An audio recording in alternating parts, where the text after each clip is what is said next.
Wielu z Was zapewne już słyszało o szarych taśmach naprawczych typu duct tape. Nie każdy jednak wie o tym, że już w latach 60. wykorzystywane one były w misjach kosmicznych NASA. Stosowane one były do mocowania filtrów dwutlenku węgla, które pozwalało utrzymywać życie kosmonautów. Może nie tak spektakularnie, ale wiele innych zastosowań znajdują również w przemyśle taśmy maskujące. O jednych i o drugich opowiemy Wam w dzisiejszym odcinku Akademii Horusa. Zapraszam!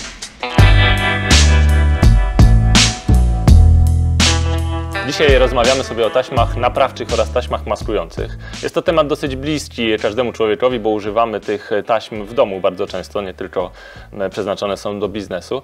No i ja na przykład napotykam często takie problemy, w taśmach maskujących szczególnie.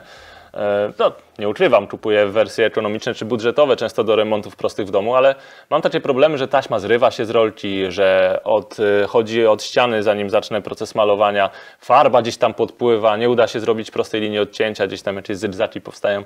Oczywiście w domu możemy takie rzeczy sobie pozwolić, ale w przemyśle, biznesie to już chyba nie. W przemyśle występują zupełnie inne problemy, aniżeli w warunkach domowych. W ostatnio bardzo modnym malowaniu proszkowym częstym problemem jest pozostawianie kleju, ponieważ temperatura przy wygrzewaniu wynosi około 180 do 200 stopni Celsjusza. Doskonałym produktem 3M-owskim jest taśma 8992, która zbudowana jest z poliestru na kleju silikonowym.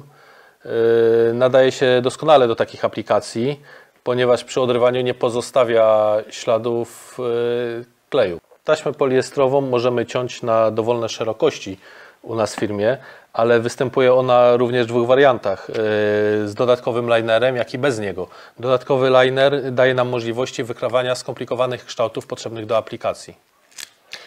Dobrze, mówisz o tych taśmach, które są, ich bazą jest poliester i dzięki temu są odporne na te wysokie temperatury, ale jednak najczęściej taśmy maskujące są papierowe. Do czego w przemyśle takie taśmy możemy wykorzystać? Zgadza się. Mamy różnego rodzaju taśmy papierowe. Większość z nich wykonana jest z papieru krepowanego, który daje nam możliwości obklejania nierównych, nieregularnych powierzchni, doskonale dopasowując się swoją budową do powierzchni, którą mamy do pomalowania. Bardzo specjalistyczną taśmą jest taśma 244 3M, która jest wykonana z japońskiego papieru washi, odporna na temperaturę do 150 stopni Celsjusza, która daje nam możliwość długofalowego, długoterminowego obklejenia detali, które mamy do pomalowania. Taśma ta może w warunkach zewnętrznych pozostać nawet do 4-5 miesięcy i przy odrywaniu nie pozostawia żadnych śladów kleju. Mamy też tutaj taśmy znakujące, które już prędzej w innych odcinkach omawialiśmy jako taśmy do oznaczania ciągów komunikacyjnych, a powiedz, do czego możemy taśmy winylowe wykorzystać przy maskowaniu? Taśmy winylowe są bardzo elastycznymi taśmami. Za ich pomocą możemy wyznaczać bardzo skomplikowane kształty.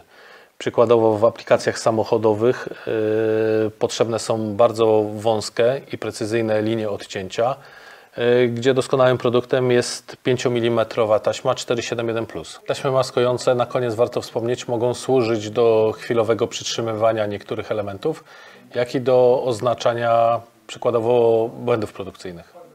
Mówisz, że służą do chwilowego oznaczania i przytrzymywania, a przejdźmy teraz może do taśm montażowych, które służą nam do stałego mocowania czy też naprawiania przeróżnych elementów. Taśma, która znana jest z przeróżnych filmów, która powinna znaleźć się w każdym domu. Zresztą podobno rząd amerykański zaleca, żeby na wszelki wypadek taką taśmę w każdym domu posiadać. Powiedz proszę, czym charakteryzuje się taśma duct tape i dlaczego jest ona tak bardzo uniwersalna? Taśma duct tape składa się z 3 warstw. Z grubej warstwy kleju kauczukowego, z warstwy tkaniny, która daje nam możliwość rozrywania w jedną, jak i w drugą stronę bez użycia jakichkolwiek narzędzi, oraz nośnika polietylenowego, który stanowi na taśmie doskonałą ochronę przeciwko wodzie oraz ma bardzo dobre parametry na ścieranie. Te 3 warstwy różnią się swoją grubością w zależności od modelu taśmy. Taśma duct tape z racji na swoją niesamowitą wytrzymałość podczas II wojny światowej była używana do niemal wszystkiego, począwszy od zaklejania dziur w butach przez żołnierzy, kończywszy na wzmacnianiu szyb w oknach. Dzięki Piotr za tę informację. Dzięki Łukasz.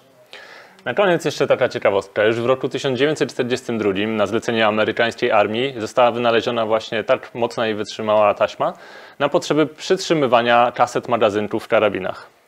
Była ona koloru zielonego, a ponieważ woda spływała po niej jak po kaczce, została nazwana właśnie duct tape.